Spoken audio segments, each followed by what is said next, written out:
생명의 샘가에서 베드로 후서를 묵상하고 있습니다. 오늘은 네 번째 시간으로 2장 1절에서 11절까지 멸망하게 할 이단이라는 주제가 되겠습니다. 하나님의 부르심을 받고 그의 성품에 참여하여 성숙한 성도의 삶을 살도록 권면한 후 성도의 삶을 무너뜨리려는 거짓 교사에 대하여 알고 경계하라고 권면하고 있습니다.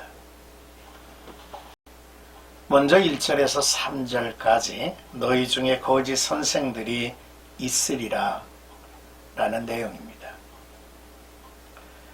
1절의 말씀을 보면 너희 중에도 거짓 선생들이 있으리라 했는데요.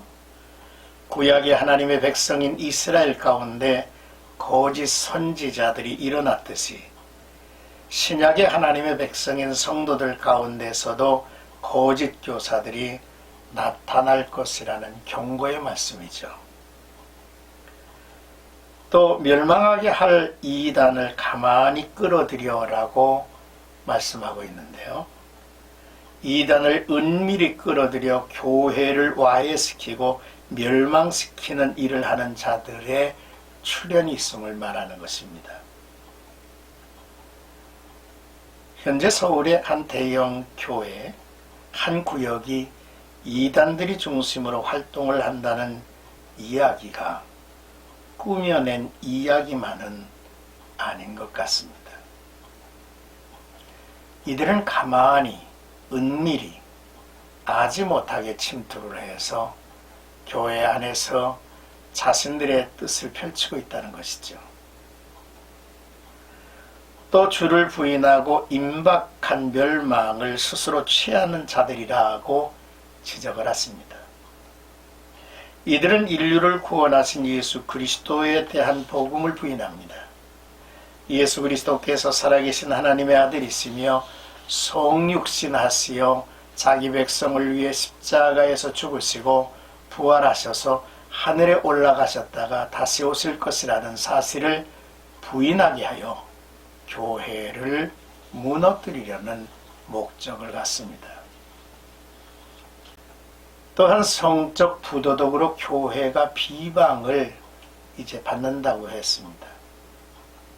이들의 실체가 드러날 때를 보면 어김없이 성적 부도덕의 이야기가 쏟아져 나옵니다. 그것이 뉴스가 되어서 교회가 많은 비방을 받게 되죠. 또한 지어낸 말을 가지고 너희로 이득을 삼으니라고 했습니다. 성적 부도덕과 함께 어김없이 물질 문제가 개입되었음을 발견하게 되죠. 그 사람들은 성도들이 가진 돈에만 관심이 있을 뿐입니다. 사도 베드로는 하나님께서 이들을 반드시 멸망으로 심판하신다고 말하고 있죠. 그러므로 성도와 교회는 거짓 가르침에 현혹되지 않도록 늘 깨어 경계하며 그들과 함께 심판의 자리에 들지 않도록 이제 엄히 경고를 해야 하는 것이죠. 4절에서 11절까지는 후세에 경건하지 아니할 자들에게 본을 삼으셨다라는 내용이 있습니다. 본문은 성경에서 말하는 의로운 자들과 불의한 자들의 심판의 결과를 확실하게 나타내고 있습니다. 이것은 세상에서 성도들이 의로운 것을 선택하며 요동하지 아니하고 의로운 길로 갈 수 있도록 강력히 권면하고 있는 부분이죠. 4절 말씀을 보니까 하나님이 범죄한 천사들을 용서하지 아니하시고 지옥에 던져 어두운 구덩이에 두어 심판 때까지 지키게 하셨으며라고 기록합니다.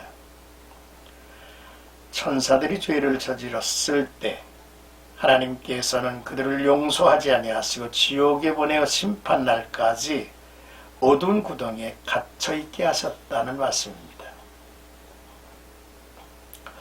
5절에서 8절 말씀을 보겠습니다. 하나님은 옛 세상을 용서하지 아니하셨습니다. 노아 홍수 시대의 이야기죠. 하나님을 거역하고 악한 행실을 하던 사람들을 홍수로 쓸어버리셨습니다. 그러나 하나님의 의로우심과 하나님의 심판을 외치던 노아와 7 식구의 생명을 보호하셨습니다. 노아 시대의 말씀에 이어 소돔을 멸하신 말씀도 이어하고 계시죠. 소돔은 우상 숭배와 음란한 죄악의 도시였습니다. 동성연애는 하나님의 창조 세계를 짓밟았습니다. 하나님은 소돔과 고모라에 불을 내려 잿더미로 만드셨죠. 훗날 하나님을 거역하고 순종치 아니하는 사람들에 대한 본보기로 삼으셨다 했습니다. 그러나 하나님의 무서운 심판 가운데서 롯을 구원하셨다고 했는데요. 롯을 의롭다 하심은 그가 하나님을 경외했고 사람들이 방탕하게 살아가는 것을 보며 심령이 상했고 몹시 괴로워했다라고 기록하고 있습니다. 타락한 세상 매일 들려오는 죄악상을 보며 침통해하고 괴로워할 줄 아는 성도들이어야만 합니다. 오늘 이 시대의 성도들마저 영혼 사랑이 식어지고 죄의식을 잃어버려서는 안 되겠다는 것입니다. 울고 탄식할 사람이 있어야만 하기 때문이죠. 구절을 보면 하나님께서는 경건한 사람을 구원하실 것이라 했습니다. 우리가 큰 어려움이 닥칠 때에 손 내밀어 구원해 주시는 하나님이 계시다는 사실입니다. 그러나 악한 사람은 심판을 면할 수가 없다는 것이죠. 이제 10절에서 11절은 교회 안에서 영적 권위를 인정하지 않고 자기 마음대로 행하는 자들을 경고하시는 내용입니다. 하나님은 이미 본보기를 분명하게 보여주셨습니다. 이 본보기는 하나님의 엄중한 예언의 말씀이라는 사실을 우리는 알아야 합니다.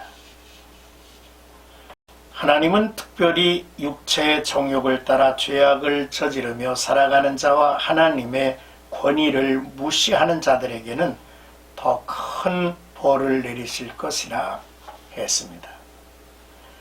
거짓 선생들은 자기 마음대로 행동하고 교만할 뿐 아니라 영광스러운 천사들에 대해서도 욕하며 함부로 대하고 떠들어대죠. 하늘에 있는 천사들은 거짓 선생들보다 더 큰 힘과 능력을 갖췄지만 하나님 앞에서 교회와 영적 권위자들을 헐뜯거나 욕하지 않는다 했습니다. 사랑하는 생가가족 여러분, 우리 교회의 거짓 교사와 이단들이 가만히 들어와 있지는 않은지를 늘 경계해야 합니다.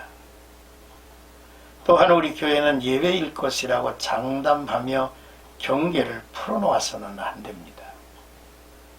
참하는 금물이죠.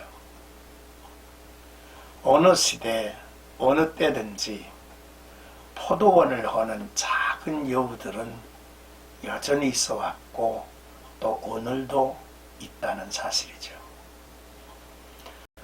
주님의 몸된 교회가 건강하게 또한 굳게 세워지며 그리스도의 복음이 힘차게 증거되는 동시에 성도들의 생활이 경건한 삶이 점점 자라나서 하나님의 거룩한 나라가 교회로부터 펼쳐지는 그러한 역사를 기대하며 복된 하루가 되시기를 주의 이름으로 축복합니다.